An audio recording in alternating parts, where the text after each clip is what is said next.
Este podcast é produzido pelo Correio Brasiliense.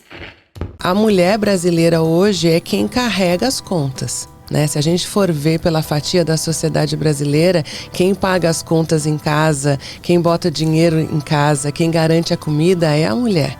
Né? E a gente sabe que hoje grande parte da economia brasileira é de micro e pequenos empreendedores, né? E são mulheres, micro e pequenos empreendedores que têm colocado dinheiro dentro de casa, tanto que foram as maiores vítimas na pandemia.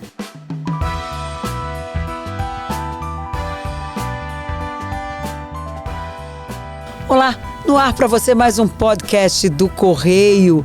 Hoje eu e Mariana Niederauer recebemos Patrícia Marins, ela que coordena o livro Uma Sobe e Puxa a Outra. Patrícia, muito bem-vinda ao podcast do Correio, uma honra receber você aqui. Obrigada, Denise, obrigada, prazer estar com você e com a Mariana aqui.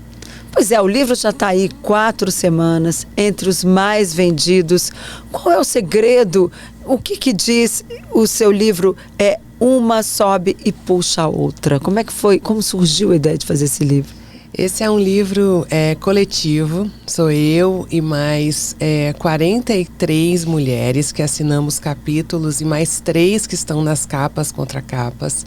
Ele é fruto de um grupo que nós temos, um grupo de sororidade de mulheres que são expoentes em áreas diferentes, de diferentes setores, e que criaram esse grupo para uma ajudar a outra em várias frentes, né? E surgiu a ideia, muito puxada pela Cris Pelágio, que está no nosso grupo, uma das coordenadoras do livro, de expormos as nossas vidas, parte da nossa história, para influenciar outras mulheres. A gente vive uma sociedade de um machismo estrutural muito forte, e quando nós não contamos as nossas histórias, outras mulheres podem estar vivendo situações que nós vivemos e nós vencemos, então a ideia é dar para elas essa escada que nós tivemos também. E quando que vocês perceberam que era o caso de se dissipar mais essa história por meio de uma obra escrita, né? Teve algum caso específico, alguma coisa que deu esse insight, né?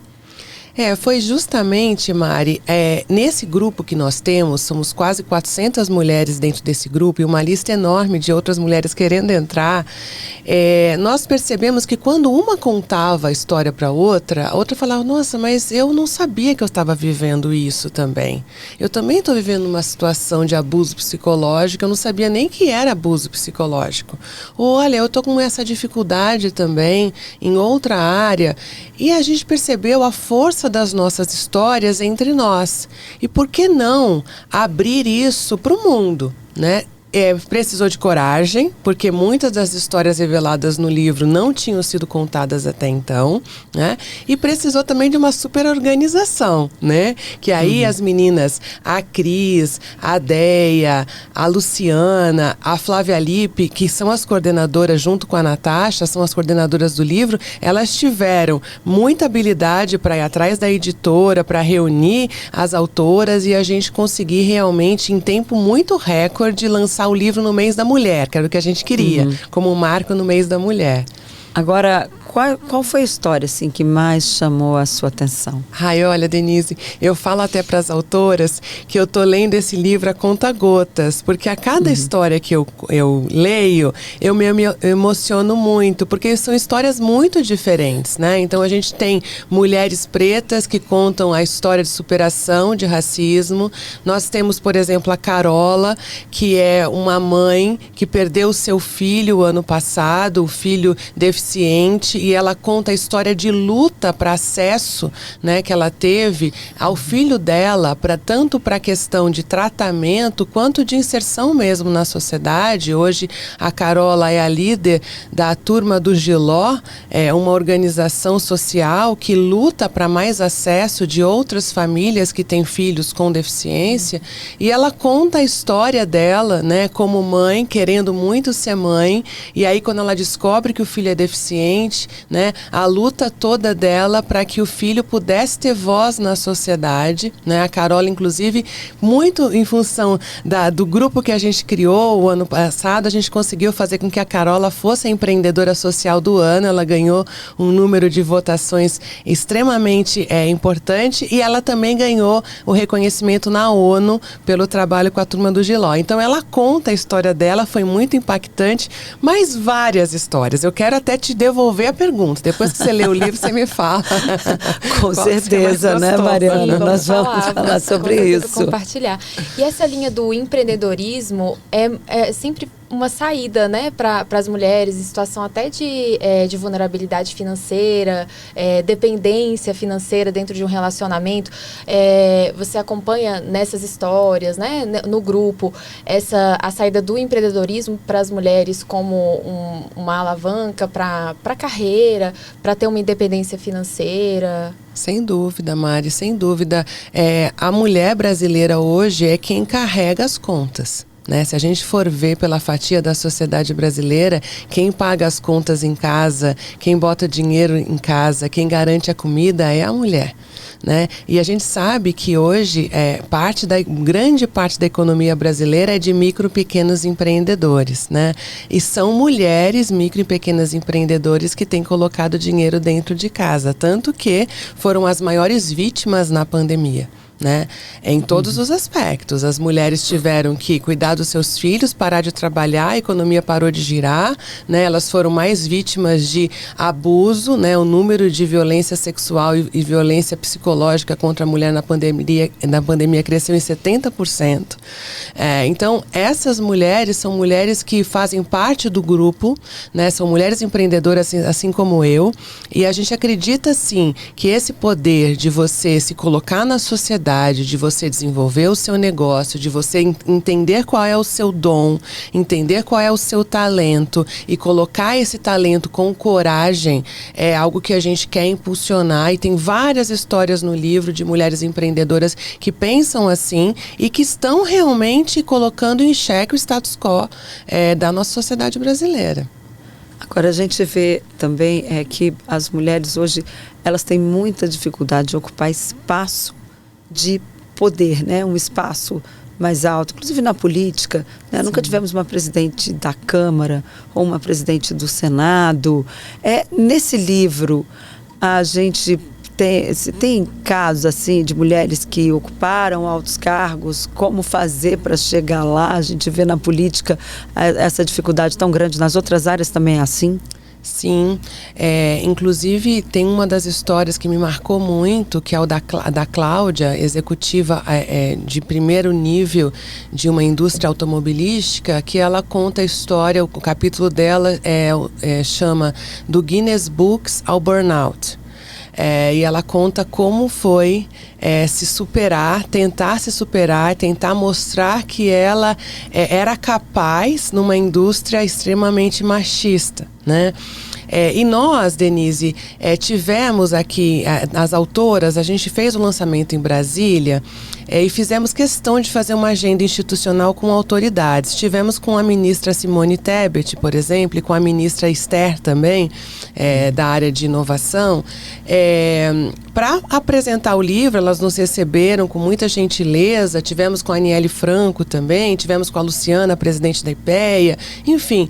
E a Simone Tebet nos contou histórias dela, enquanto deputada, enquanto senadora, enquanto prefeita também. Prefeita, né? Líder da bancada feminina no Senado, e situações de total desrespeito em que ela viveu por ser mulher. Ela contou pra gente, olha, a gente estava ali na CPI da Covid, por exemplo, aqueles homens falavam, todo mundo quieto. Quando eu pegava a palavra, parece que todo mundo começa a falar, e aí para intimidar, e a minha sensação era ter que acelerar minha fala para acabar. E tudo isso gravado ao vivo, né? Passando para quem quisesse assistir. E nunca tinha caído a minha ficha, que muitas vezes acontece isso comigo, quando eu estou num ambiente machista ou num ambiente masculino, onde é predominantemente masculino. Quando eu pego a fala e começa aquele bum bum bum, eu começo realmente a acelerar a minha fala. né? Então são pequenas situações em que nós vivemos e que se caracterizam como abuso psicológico. Inclusive, a senadora ministra Simone Tebet nos estimulou a escrever um terceiro livro só sobre histórias de mulheres que viveram situações de assédio psicológico, né? Que hoje é lei no Brasil, né? Assim, é uma lei passível de crime, de prisão, punição, né? de punição. Né? Agora a gente vê a ex-presidente Dilma, quando estava no cargo, ela costumava dizer assim: eu sou uma mulher, como é que ela falava? Eu sou uma mulher brava cercada de homens meigos. Ela vivia falando isso. Porque a gente vê assim, porque a mulher ela é sempre, né, qualquer coisa que fala, essa louca, essa não sei o quê, o homem, ai, coitado, ele tá nervoso hoje. Exato. Né? Existe essa diferenciação, dá para sentir isso quem vai ler o livro. Muito, vocês vão ver várias histórias sobre essa situação, né? A gente tem nos ambientes de poder, nas instituições privadas, né? Em todos os ambientes a gente percebe essas situações onde a mulher ela é colocada numa situação de diminuição, realmente, né? Então, qual é a ideia? É que nós possamos perceber isso, falar sobre isso, para não compactuar, para não normalizar. Não é normal. Por que a gente trata isso com normalidade? Né? Então, isso não significa que nós vamos ser histéricas, né? Quando uma mulher se revolta com uma situação dessa, ela é histérica, ela, né, a garota enxaqueca, não é assim que a gente é rotulada? Então, ou seja, eu tenho que viver numa sociedade onde o machismo ele é normatizado? Não. Né? Então é sobre isso também que a gente fala, algumas histórias no livro, e a gente trouxe isso para as autoridades em Brasília na rodada que a gente fez no Executivo e também no Congresso. E você estava falando do terceiro livro, né? Esse segundo volume já está sendo trabalhado? Ele já existe? Para quando a gente pode esperar? Já existe, né? O primeiro volume é esse de capa azul, verde, né? Esse azul Tiffany, né? Assim, essa capa. Ele fez tanto sucesso que a gente já, novas autoras, escreveram o segundo volume. Nós vamos lançar a semana que vem o segundo volume. É um livro de capa laranja, o volume 2. E agora a gente está com essa incumbência, essa provocação da ministra Simone para fazer um outro livro, né? Um terceiro livro aí sobre histórias de abuso psicológico. Inclusive, a gente teve com a deputada Maria Rosas, que ela é líder da Procuradoria da Mulher na Câmara dos Deputados, onde ela nos falou bastante sobre essa questão de abuso psicológico, né? Que é uma situação que é muito sorrateira na sociedade. Quando uma mulher hoje ela é vítima de agressão, de violência física, ela chega numa delegacia com o olho roxo, com o braço troncho, o delegado ali, muitas vezes ele até questiona, mas foi isso mesmo? Agora, quando uma mulher, ela passa por uma agressão psicológica, como é que ela vai provar? E às vezes também há outro lado da moeda, né? Também tem gente que se aproveita, Sim. diz que sofreu aquilo e na verdade não é bem assim. Exato. A gente já teve casos aí, há casos e casos, né? Vocês vão pensam sugerir uma lei, alguma coisa assim, ou um livro, porque é tão difícil caracterizar esse assédio psicológico. Exato. A gente descobriu, Denise, nessas rodadas no Congresso, né, e na audiência com a deputada Maria Rosas, que está sendo feita uma parceria, um convênio entre a Câmara dos Deputados e a USP para criar protocolos, né, para que grupos focais de mulheres que são voluntárias e que são vítimas de abusos psicológicos, para que seja criado protocolo. E aí as autoridades judiciais, as autoridades policiais, dentro desses protocolos, elas vão conseguir identificar o que de fato se configura um crime ou não. Porque hoje a gente muitas vezes ouve rotulado, você não vale nada. Né? Então, quantas mulheres chegam em casa e ouvem isso o tempo todo? Você não vale nada, você não presta para nada, você é uma burra. Né? Quantas vezes a gente ouve isso? E aí, como é que a gente vai denunciar? Né? Então, assim, são protocolos que precisam ser feitos. A lei foi promulgada, a lei está em vigor, mas hoje é muito difícil de você auferir, né, para uma denúncia essas situações de abuso psicológico. Então, algumas das histórias do livro tangenciam essa questão do abuso psicológico e nós percebemos, enquanto grupo, enquanto comunidade, a necessidade que a gente tem agora de sair da nossa cadeira de privilégio, de mulheres privilegiadas e deixar isso mais público, né? Assim, quantas mulheres sabem que isso é lei no Brasil?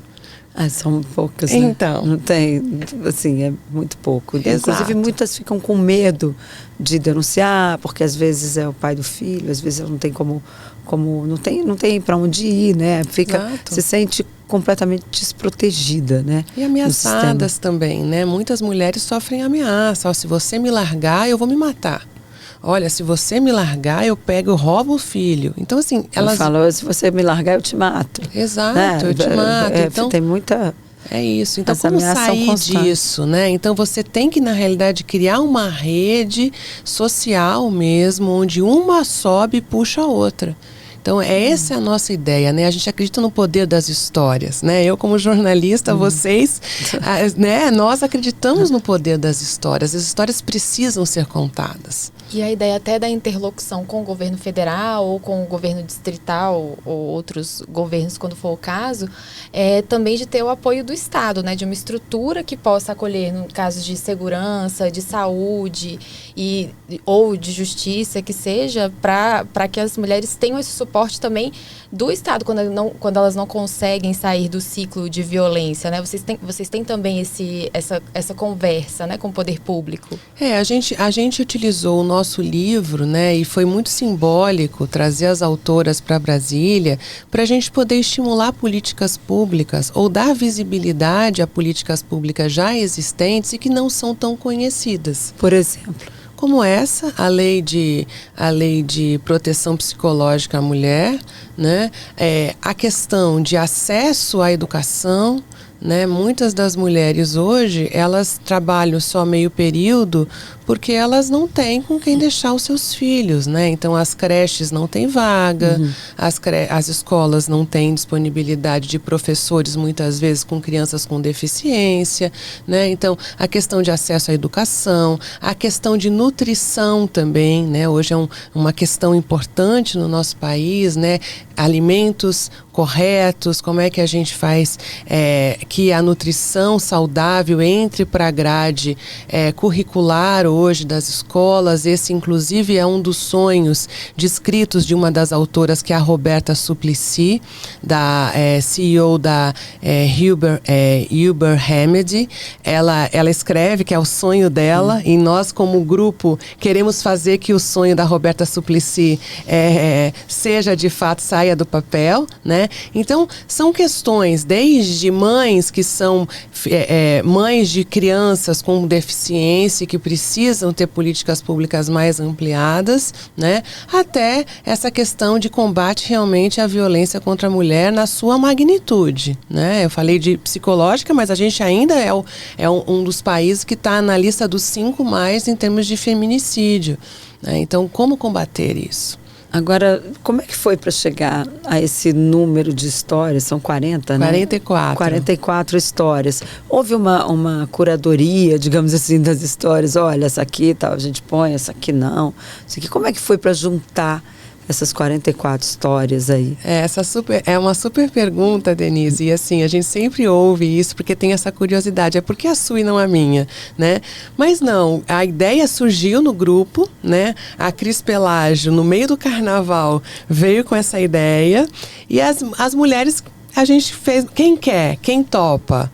E aí as mulheres que toparam, que tiveram coragem, que quiseram abrir a sua caixinha de Pandora, foram as mulheres que escreveram os seus capítulos. É óbvio que tem várias mulheres que queriam também, mas o tempo era muito curto, né? Então a gente fez aquilo que mulher adora fazer, desafios impossíveis, né? Então todo mundo passou o carnaval escrevendo capítulo, né? Assim como esse segundo foi na Páscoa. As meninas escreveram também na Páscoa o capítulo do segundo volume. Então não teve uma curadoria, ninguém chegou e falou, essa entra, essa não entra, não, né? Então realmente é um grupo de cocriação, né? Então é um livro de cocriação. E eu nem sabia, mas isso é uma das tendências mundiais na área na indústria literária, né? Assim, livros que são vários autores, né? Que você tem um colorido muito interessante, né? Eu rio, eu choro, eu morro de gargalhar com algumas histórias, tá bem interessante. E acho que conversa até com a nossa época, né? De rede social, fica uma coisa mais interativa também, Sim, né? com certeza, com certeza. Estilos diferentes, né? Porque cada uma escreve de um jeito, cada uma tem uma coisa para contar. E esse segundo volume também vai ser da mesma forma ou já existe aí uma seleção de histórias? Por exemplo, se alguém que está nos ouvindo ou nos assistindo quiser mandar uma história para contar num livro, né? Assim, nesse estilo, uma sobe, puxa a outra. Está aberto a receber? Como é que isso funciona, Patrícia? Então, esse grupo é um grupo, Denise, de fechado, né? Então, assim, a gente tem uma lista aí de espera de mulheres para entrar nesse grupo. O segundo volume, ele foi do mesmo jeito. Então, as mulheres que fazem parte desse grupo, elas foram estimuladas a escrever quem queria entrar no segundo volume e rapidamente a gente conseguiu a quantidade necessária, né, para a gente poder ter um livro equivalente ao primeiro, né? Mas o que a gente está falando, né, é que assim, as histórias elas precisam ser contadas independente de estarem nesse livro, uma sobe e puxa a outra. Você na sua comunidade, o grupo de vizinhos, os clubes de leitura, né? Por que não a gente começar a contar as nossas histórias para poder puxar outras mulheres, né? A gente é muito impactado negativamente com medo, né, com paralisia, por histórias que nos contam, né? Ai, fulano tá doente, ai, fulano pegou uma doença, eu já fico assim, morrendo de medo, né? Ai, olha, aquela pessoa, ela é tão agressiva, você nem chega perto dela. Por que a gente não começa a espalhar as histórias de superação, as histórias que nos fizeram chegar onde a gente chegou, para que a gente possa, de fato, contaminar com o vírus do bem? Né? Então, esse é o nosso, é isso que está por trás de todo esse projeto, né? Estimular mulheres, né? A partir da inspiração de outras mulheres. Eu, por exemplo, conto a história da minha avó e da minha mãe, que foram as mulheres que me inspiraram a chegar onde eu cheguei. Né? Então, assim, eu até abro o meu capítulo, eu fiquei morrendo de medo de escrever o meu capítulo, porque quando eu vi essas titãs todas no livro, eu falei, meu Deus, eu não sofri nada disso. Como é que eu conto a minha história, né? E aí eu comecei a ver o quanto para mim foi importante ter o privilégio de nascer numa família com duas mulheres tão poderosas no sentido de valores e de crenças e que me fizeram realmente ter o meu DNA talhado para o que eu fui, né? E de repente tem mulheres do meu lado que tem essa história para contar para outra, né? Então é nesse sentido, a gente não se intimidar pela nossa história de vida, né? A nossa história de vida tem poder de impactar outras mulheres. Conta um pouquinho das histórias que te inspiraram. Dá só um pequeno teaser aqui pra gente. Depois a gente lê tudo aqui, mas se puder dar um detalhe de como foi, né? Como essas mulheres te inspiraram e você percebeu isso por meio da escrita e de compartilhar isso, né? Com outras... Posso ler um trechinho? Pode. Claro. Tá bom, então vou pegar de volta aqui o presente para Denise para contar um pouquinho do meu capítulo para vocês. O meu capítulo, o meu título é Engole o Choro, Coisa Nenhuma. E eu falo, né, muito do que eu sou é reflexo da inspiração de mulheres fortes que fazem parte da minha história. A minha avó, por exemplo, dizia: olhe para todos os lados, seja curiosa, aprenda pela observação, concentre-se nos estudos e na vida real. Tenha coragem. Não aceite tudo o que acontecer calada, sem se posicionar. Viver impõe desafios complexos, mas devemos aprender a enfrentá-los com ousadia. o que passa, a meu ver, por descobrir o que deixa você feliz, por transmitir alegria e tratar todo mundo com respeito. Ser generosa com você em primeiro lugar, mas sem jamais deixar de lado a empatia para enxergar o outro, calçar o sapato, entender que a sua dor é muitas vezes maior do que a nossa. Então esse é o início do meu capítulo, e aí eu vou descrevendo as histórias das mulheres fortes, né? Até uma mulher que para mim ela era uma personagem, né? Porque eu, como vocês, sou jornalista, e uma das minhas passagens em redação foi na Rádio CBN em São Paulo, onde eu cobri um acidente aéreo, e na época eu fui escalada como a repórter que por um tempo cobriu aquele acidente aéreo, né? E eu achava que o meu dom na vida ia ser jornalista do hard news, né? De redação e tudo mais.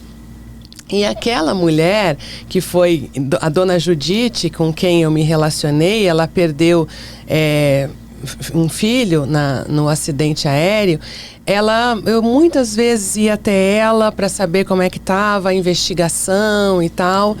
E ela chegava para mim e falava assim: olha, menina, não estou achando aqui, mas eu vou contar. Olha, menina, você me traz paz. Você faz perguntas que nenhum investigador fez até então. Então, cuida do seu dom. Acho que o seu dom não é esse só. E ela me abriu os olhos para o que eu faço hoje. Hoje o que eu faço é gerenciar crises altamente complexas, né? Então ela me despertou para essa questão da observação, de observar para o lado, de observar situações em que ninguém estava percebendo, né? Que hoje eu acho que é um poder que eu tenho, um superpoder, né? Inclusive no nosso grupo, Uma Sobe Puxa a Outra, esse é um dos mantras. Qual é o seu superpoder para ajudar a outra mulher? Ou qual é o seu pedido para outra mulher, né? Então é de fato criar uma comunidade de mulheres aonde a sororidade seja a tônica, né? Porque há também essa imagem, né, que a mulher não é amiga de mulher, né? Muita gente diz isso, né? Como é que isso é trabalhado? Isso mudou, Patrícia? Porque todo mundo fala, enfim, eu acho que isso é uma besteira, mas muita gente diz que a mulher não é amiga de mulher, porque mulher, se tiver muita mulher dá problema. Isso é real? Você já vivenciou isso no seu dia a dia? Né? Eu lidero uma empresa majoritariamente com mais de 80% de mulheres. A pauta da mulher é a minha agenda de vida, né? Então, estou em vários grupos, sou conselheira do Me Too, emprego mulheres, majoritariamente mulheres. Então, assim, é complicado. Não é simples, né? A gente sabe que a gente não é simples, né? Eu acho que os homens têm uma praticidade de não ficar muitas vezes olhando do tipo, fulano me ofendeu, ciclano tá me olhando torto, que às vezes a gente faz isso e acaba achando que uma mulher tá me machucando numa forma em que só eu tô percebendo. Eu acho que tem um pouco da natureza da mulher, e eu acho que esse é fruto dessa sociedade em que a gente carrega esse estigma todo, né? De ser segundo nível, de não ser a mesma coisa, né? Então, eu acho que a gente tem a possibilidade nesses grupos de mulheres a demonstrar de que a gente não é garota enxaqueca, de que uma pode apoiar a outra mesmo, que não tem essa história de que, olha, o problema é quando você pega a briga com uma mulher, aí é complicado, né? Eu acho que a gente tem que derrubar esses tabus, né? Vai ser complicado tanto com homem quanto mulher, porque viver em sociedade não é simples. Ser humano não é simples, né? Às vezes eu falo, ai meu Deus, não era melhor ter um monte de máquina? Mas depois eu volto à tônica, não é, gente. Quem teria a emoção que a gente tem, né? A empatia que a gente tem. Então, assim, eu acho que tudo é uma questão dessa bagagem que a gente carrega de sociedade, que a gente tem que ter altivez para perceber que quando a gente se dispõe realmente a ajudar, eu tenho que me despir desses fantasmas, sabe, Denise? Eu acho que... E também tem o lado bom, né? Que é justamente o ensinamento das suas matriarcas, de você ter a empatia, se colocar no calçado do outro. Eu acho que isso muda também, deixa as coisas menos práticas, mas mais palatáveis, um ambiente que se cria melhor de trabalho também, né? Ah, com certeza. Assim, eu sou fã, assim, eu acho que tem... Hoje mesmo eu falava com uma mulher que me puxa muito, que é a Irene, que é a pessoa que trabalha na minha casa e que seria de mim sem ela?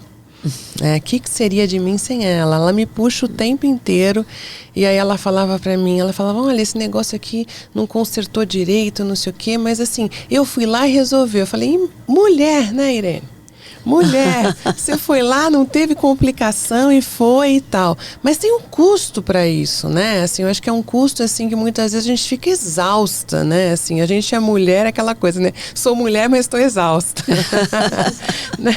Agora, e nesse mundo das redes sociais? Porque a gente vê aí tanto cancelamento na internet, as pessoas expõem umas às outras, né? De uma forma, às vezes, cruel, desumana.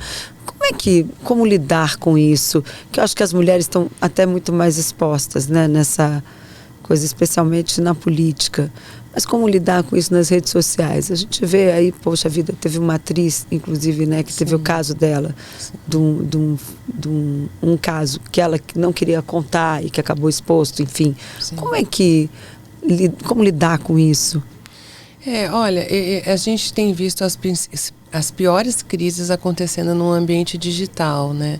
Porque no ambiente digital parece que as pessoas têm mais coragem de falar aquilo que elas não falariam aqui, ao vivo e a cores, né? Eu sempre falo, será que aquela pessoa teria coragem de, na frente do outro, falar o que ela está escrevendo?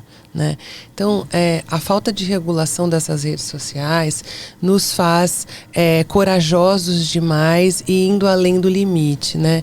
Então, eu sempre recomendo às empresas que a gente presta consultoria, né, a não publicar nada que vai ser ofensivo, a não publicar nada que eu não gostaria de ver publicado, que eu não gostaria de ver publicado nas minhas redes, né? A não publicar nada que seja julgamento de valor, nada que seja preconceituoso. A gente está vivendo num mundo da diversidade, muitas vezes as crises são dadas pela falta de diversidade, né?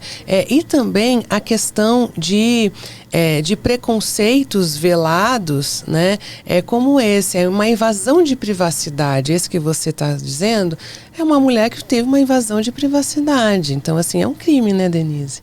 É um crime que parece que na sociedade é uma selva, na sociedade digital é uma selva em que é permitido. Então, na vida real pode, não pode, e na internet pode? Não. Não é assim, né? Então, a rede social, ela nos expõe ainda mais, né? Então, a gente tem que tomar um cuidado gigantesco, muito maior em como nós vamos nos expor nas redes sociais. A melhor estratégia é você evitar realmente fazer aquilo que você não faria para ninguém.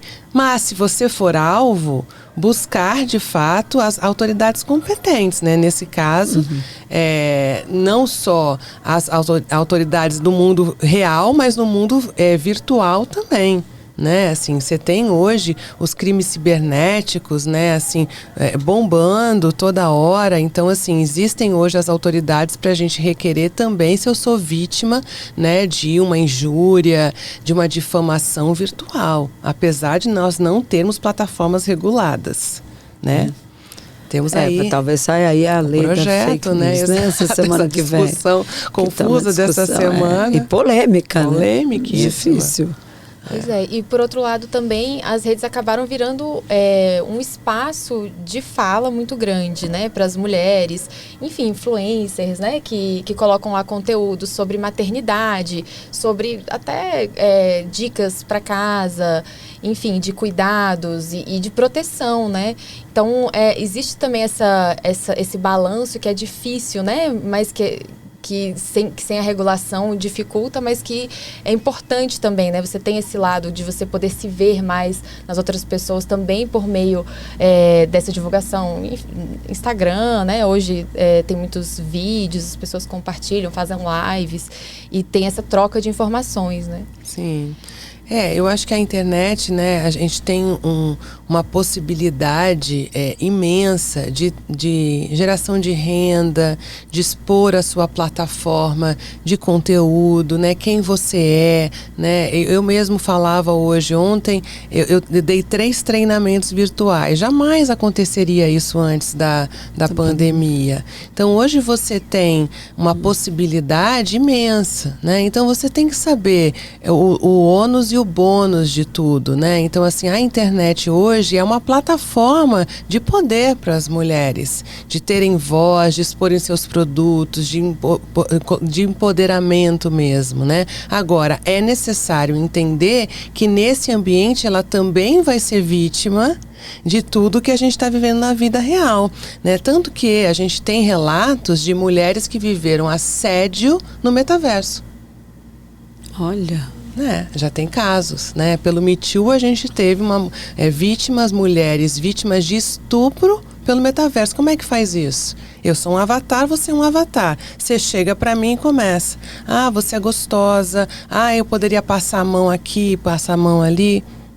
Então, ou seja, achar que no mundo virtual a gente não vai carregar o que tem no mundo real é uma utopia. Afinal de contas, os algoritmos são criados pelos humanos. Então, assim, a gente só tem que tomar esse cuidado, sabendo que a gente tem hoje poder pelas redes sociais, possibilidade de chegar onde a gente não chegaria, em vários lugares do planeta, mas nós temos que saber também que, como mulheres, vamos viver todos os estigmas dessa sociedade machista. Temos que nos posicionar. Mesmo no mundo virtual, não tem escapatória, mas eu estou chocada com esse negócio de estupro no metaverso.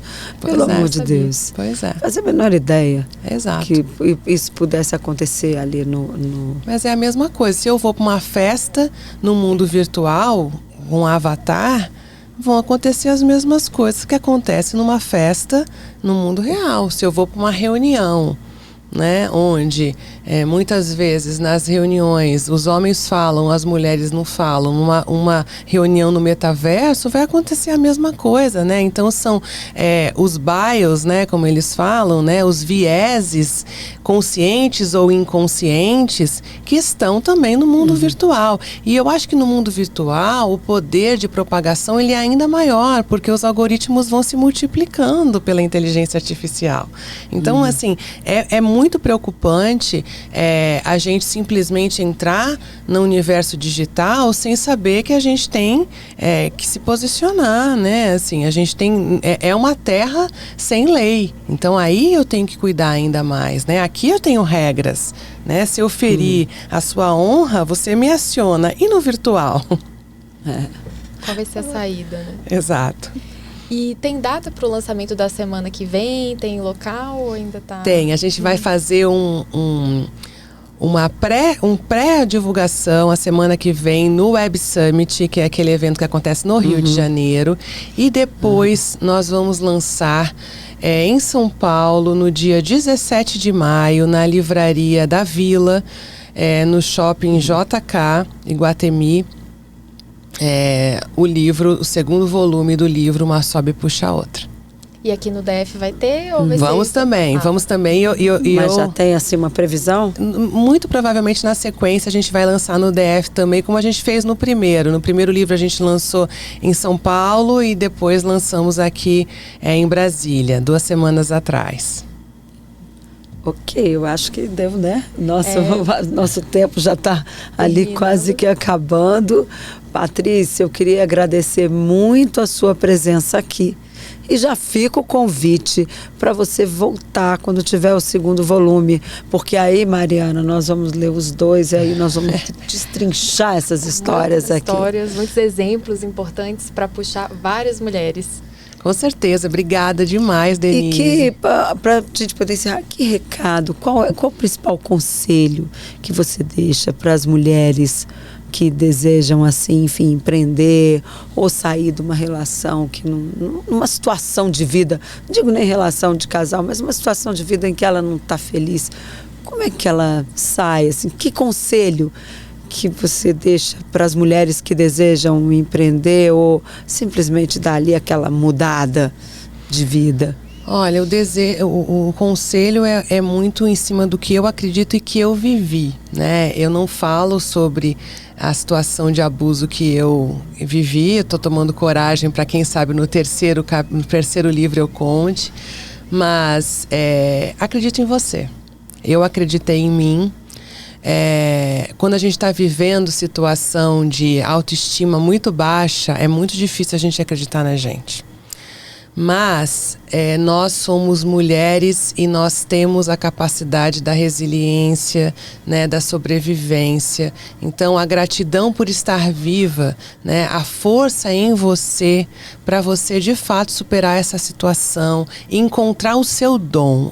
Para mim, isso é muito importante. É a minha maior lição. Qual é o seu dom? Ele está dentro de você. Ou seja, buscar o que você faz de melhor. Qual é o seu propósito? Aquilo que está lá dentro de você e que você sabe que ninguém vai fazer como você. Coloque isso para fora.